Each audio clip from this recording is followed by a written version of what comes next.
ഞാനേ പിന്നെ ഇത് ചെയ്യാത്തതിനൊരു കാരണം ഉണ്ടോ? പണ്ടെന്റെ മറ്റേ പഴയ എക്സ്, അതാ ഞാൻ ചോദിക്കാൻ വന്നത്. ആണോ? ആ എക്സിന് പണി കൊടുത്തത് ഞങ്ങൾ അറിഞ്ഞിരുന്നു.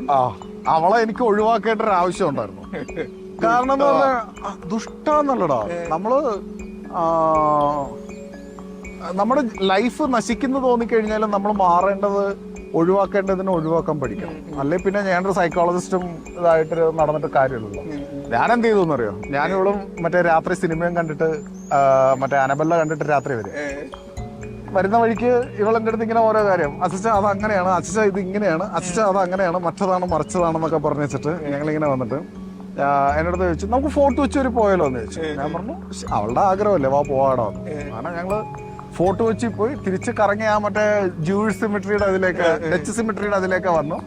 അപ്പൊ അവൾ എന്റെ അടുത്ത് പറയാ, അച്ഛോ ഇവിടെ വെച്ചെങ്ങാനും ഒരു പ്രേതത്തെ കണ്ട എന്ത് ചെയ്യുന്നു ചോദിച്ചു. ഞാന് പറഞ്ഞു നീ പേടിക്കരുത്, ഞാൻ നിന്റെ അച്ഛനെന്ന് എന്താ ഉറപ്പ്? നീ ഒരു കാര്യം ചെയ്യും, ഈ ഓടിക്കുന്നതിന്റെ ഇടയിൽ എവിടെയെങ്കിലും വണ്ടി ഒന്ന് ബ്രേക്ക് ചെയ്തിട്ട് പതുക്കെ സൈഡ് മിററിൽ നോക്കാൻ പറഞ്ഞു. ഇവളെ ഞാൻ ഹിപ്നോസിസ് ചെയ്ത് വെച്ചു. ഇവള് പെട്ടെന്ന് സൈഡ് മിററിൽ നോക്കുമ്പോഴത്തേക്കെന്ന് പറഞ്ഞാൽ എന്നെയല്ല കണ്ടത്, അവളുടെ മരിച്ചുപോയൊരു കാരണവരുണ്ട്, അയാൾ ആത്മഹത്യ ചെയ്തത്, അയാളെ കണ്ടത്. അവള് പേടിച്ച് നിലവിളിച്ച് വണ്ടിയൊക്കെ ഇട്ട് ഭയങ്കര പ്രശ്നമായി. പിന്നെ ഞാൻ റിലാക്സ് ഒക്കെ ചെയ്ത് കൊണ്ടുപോയി. അവൾ അന്ന് തീരുമാനിച്ചു ബ്രേക്കപ്പ് എന്ന് തീരുമാനിച്ചു. പക്ഷെ ഇത് ഞാൻ പ്ലാൻ ചെയ്ത് കൊടുത്തൊരു കെണിയാണ്. കാരണം ചിലതിനെ നമ്മൾ ഒഴിവാക്കേണ്ടതിനെ ബുദ്ധിപൂർവ്വം ഒഴിവാക്കുക.